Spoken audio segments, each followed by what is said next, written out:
Boo! Did I scare you? Tell me in the comments if I scared you.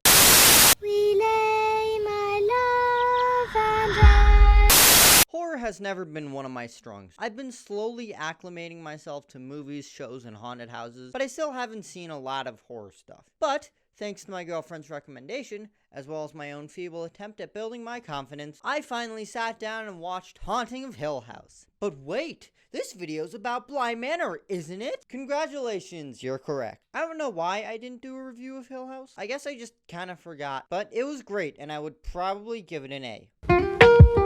But I decided to review Bly Manor now that I just finished it, and I wanted to talk about it. Because, whoo, boy, do I have some things to talk about. Poppins, you flirt. Like I said, I watched Hill House together with my girlfriend, and it's her favorite show. And I loved it. See Act 1. So we were both hyped for Bly Manor. And we were not disappointed. Well, I don't think it was as good as Hill House, but it was still great. So Bly Manor is based off like a shit ton of Henry James' book. Most notably, The Turn of the Screw. Just like that,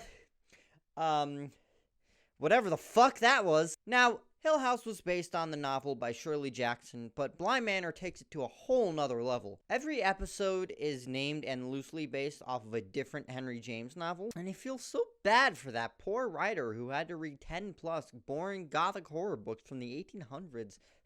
Must have been torture. The show had really high quality. The acting, music, costumes, cinematography, they were all pretty damn good. If you liked all of the technical achievements from Hill House, then you'll probably like Bly Manor, because nothing there really changed. It's basically the same quality as Hill House. The acting is great all around, which was expected from the cast members who came from Hill House, but even the newcomers were great. Tania Miller, Raul Coley, and Amelia Eve killed it. Also, the last role that Amelie B. Smith played was Peppa Pig. Why the casting directors saw a happy pig girl and thought, hey, what if she was an emotionally tormented, creepy child, was a good idea is beyond me. The kids are great, especially Benjamin Evan Ainsworth, who managed to both play a naive, mentally troubled kid and also play a creepy, mentally troubled adult at the exact same time. I will admit, I had a bit of whiplash seeing some of the old Hill House cast back in new roles. Luke really got himself back on track after the whole dead parents and drug addiction thing. Kinda. Seeing Victoria Pedretti was really cool, and nothing really changed about her. She was still playing a traumatized young woman with a dead husband, but this time she was blonde. And Kate Siegel came back to basically just play Thea with a British accent.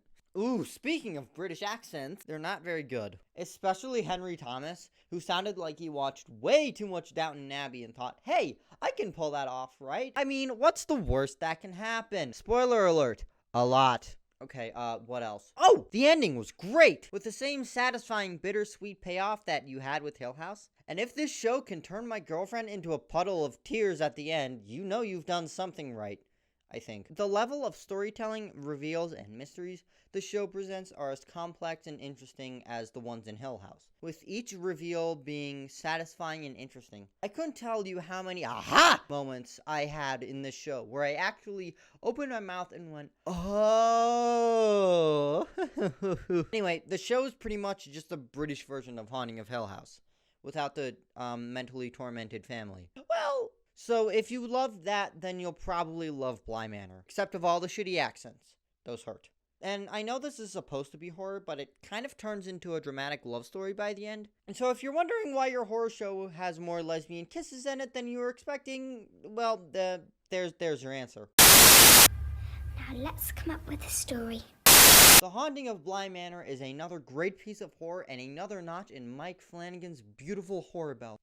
It is of a very similar quality to Hill House, and while I prefer Hill House a bit more than Bly Manor, if you like Hill House, chances are you'll like Bly Manor too. I'm giving The Haunting of Bly Manor an A+. Not an A+, an A-. Whoops.